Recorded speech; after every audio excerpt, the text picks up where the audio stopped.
Well, it's been some time since I've had good weather. We had a series of storms that came through. Texas isn't much better. But tonight I thought I'd put out the C-Star S30 Pro and the C-Star S30. And the difference between the two telescopes.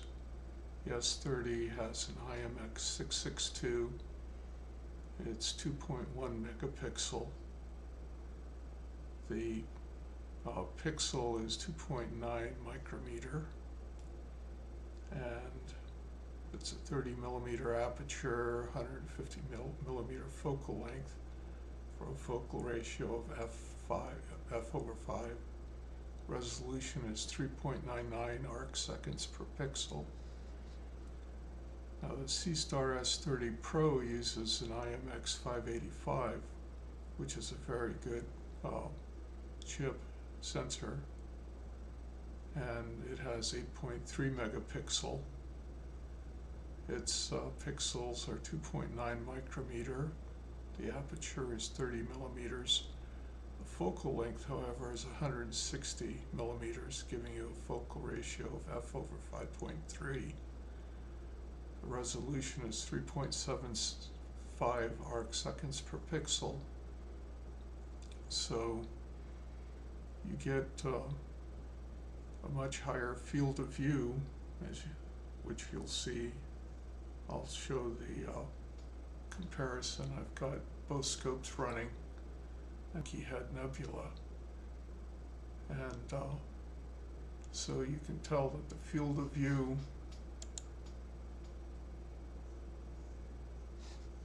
is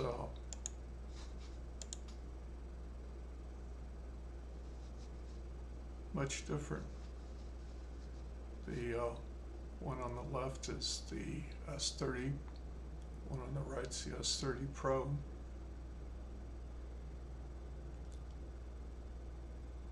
Now, I've been running both of these for quite a while. I think I'm close to 30 minutes. And one of the things I want to do, in addition to comparing the two telescopes or smart scopes, is I want to see if the problems I had a few days ago persist, where the stacked image had a very difficult time upload. It could take as long as 5 minutes. And I did get very impatient at times and gave up after 2, but accidentally I discovered when I went out to check Wi-Fi signal at the telescope that I came back, and in about 5 minutes the image loaded. Now, I am absolutely certain that it isn't Wi-Fi signal or bandwidth. I have excellent bandwidth. My Wi-Fi signal strength at the telescope is about 40 dB, and also, I've checked Wi-Fi signal strength at various nodes. What I've done also is I've put out I have a Euro 6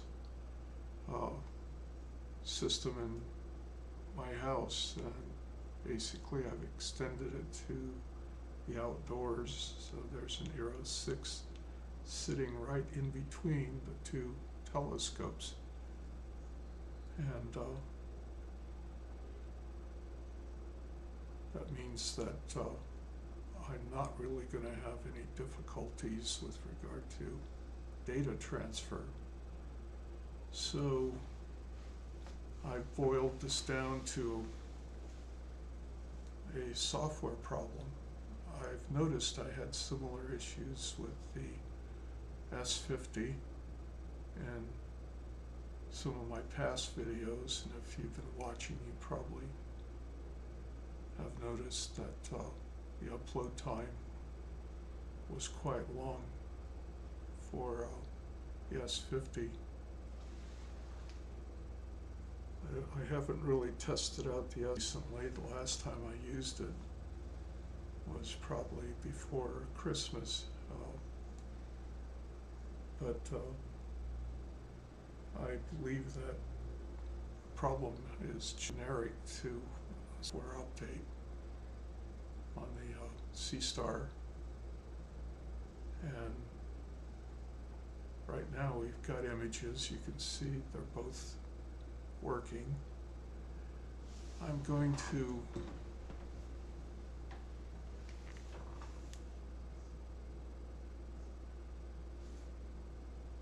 denoise both images.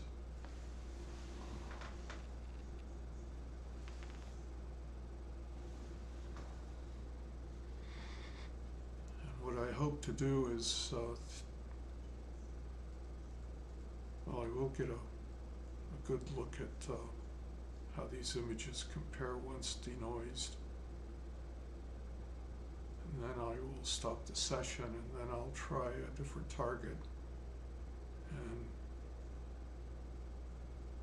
we should be able to see if the S30 behaves any differently than the S30 Pro, and is any differently than the S30 Pro.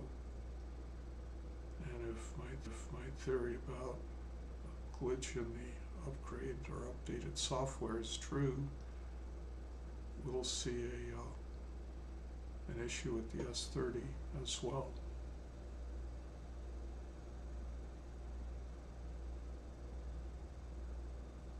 Now with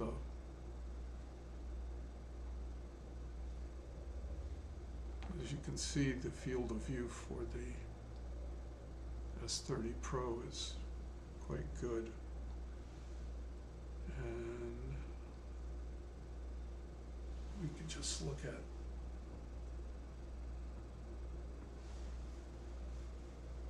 some of the resolution.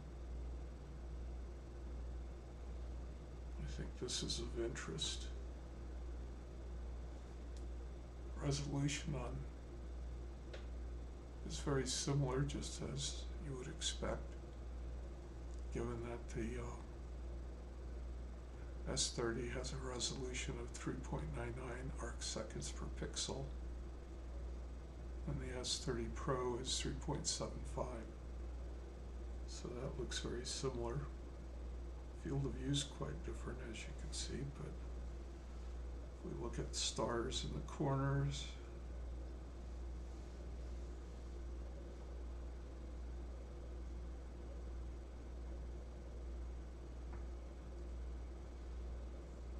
stars have good shape.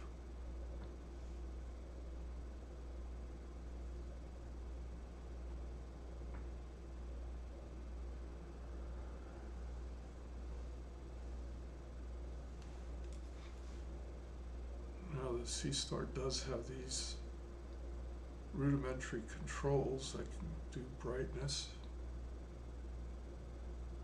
contrast,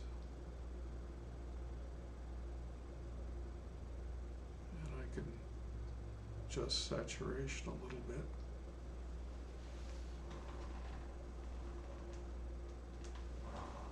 Let's see what I can do with this S30 image. We'll adjust brightness a little bit, contrast, saturation. Yeah, it's very similar. And the image quality is pretty good. I think if you're just starting out, these would be very simple to use, and there's a lot of detail in the images. And for runs of, right now I'm at about 30 minutes. These are not bad. You could, of course, save the data, and download has become much simpler since you connect to your home network, or you would, like I am, if you were using it at home. You can go to your PC and look up the address on the telescope, and with that address you can type in // address, and it'll pick up the C star, and then you can look at the files and then download data, and you can even delete the files, which is a nice feature. This is a bit different than the dwarf telescopes. Dwarf telescopes, you have a couple ways that you can upload files. One is by using a USB cable. For a while, before an update that happened, I can't recall, a few months back, when you connected the USB to a Windows-based machine, operating machine, it would want to format the disk. And if you go to the internet, there are techniques to correct the error, but if you format the disk, that's not a good thing. You don't want to do that. The other technique was to use FileZilla, which I'd use. Basically, I just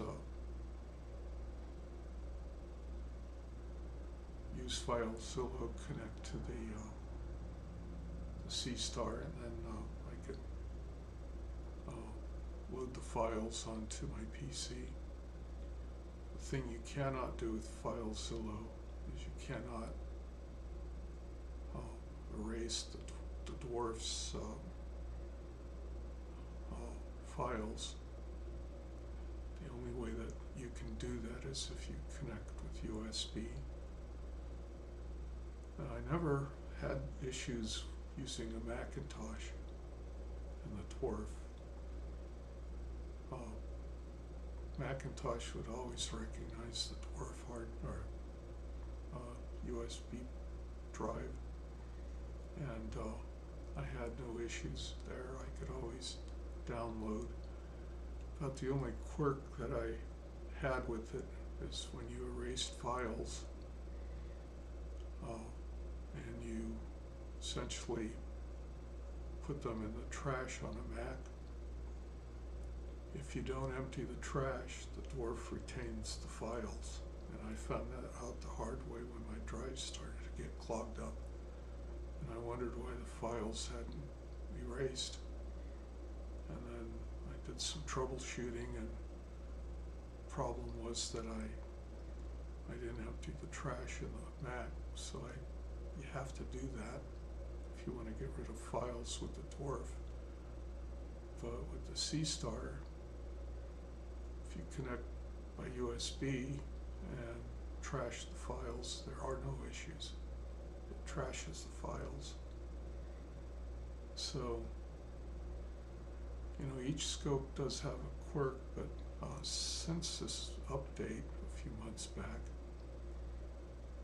I've been able to plug the USB cable in from the C star to a PC, and it reads it, and it doesn't give me that dreaded format the disk problem. So anyway, for a person just starting out, I think any of the issues, that little glitches, have been solved with both telescopes. they can be improved, but people ask all the time, which one would I choose? And my last broadcast, when I looked at the Dwarf 3 versus the S30 Pro, I would still pack the S30 Pro, even with the issues of the lag time in loading or uploading the stacked images. And the bottom line is that what I do like about the S30 Pro is it uses an IMX 585, and that is really a nice camera. That's one of the best cameras. 8.3 megapixel, resolution's decent, but the wide angle lens, it uses the IMX 586, and it has a 63 degree field of view. And if you compare that to the Dwarf 3 field of view is about 45 by 25 degree. And if I compare that to the Dwarf Mini, it's about 50 degrees. So basically I like that field of view, 63 degrees. But let's go ahead and stop this. And let's do a test now. I want to see if we run into the issue of uploading. I want to pick something bright. So let's see what's up. It's nice and bright.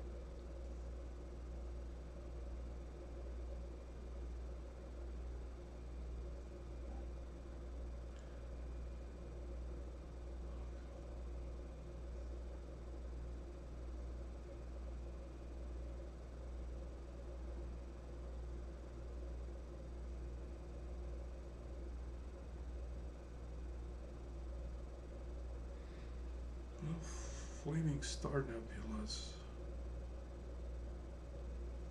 not bad, but I want something that's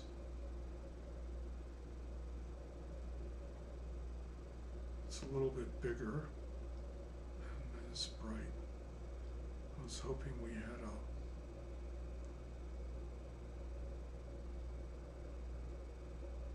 Bodhi's Galaxy. I suppose I could go do Bodhi's Galaxy. That's bright. It's okay in terms of, I think it's 28 arc minutes. So.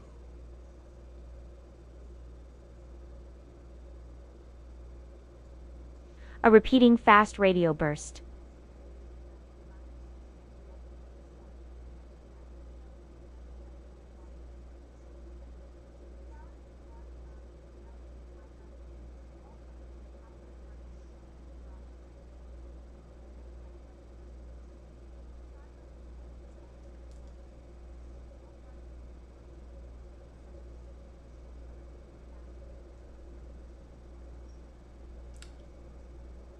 Okay, that loaded up quick.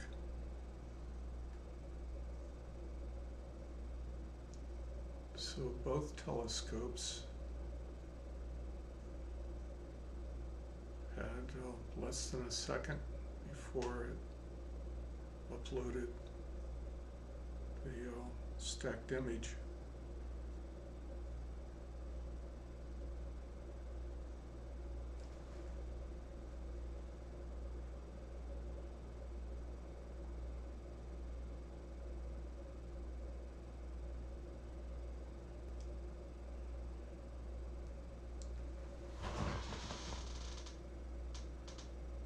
I don't on with the Pro.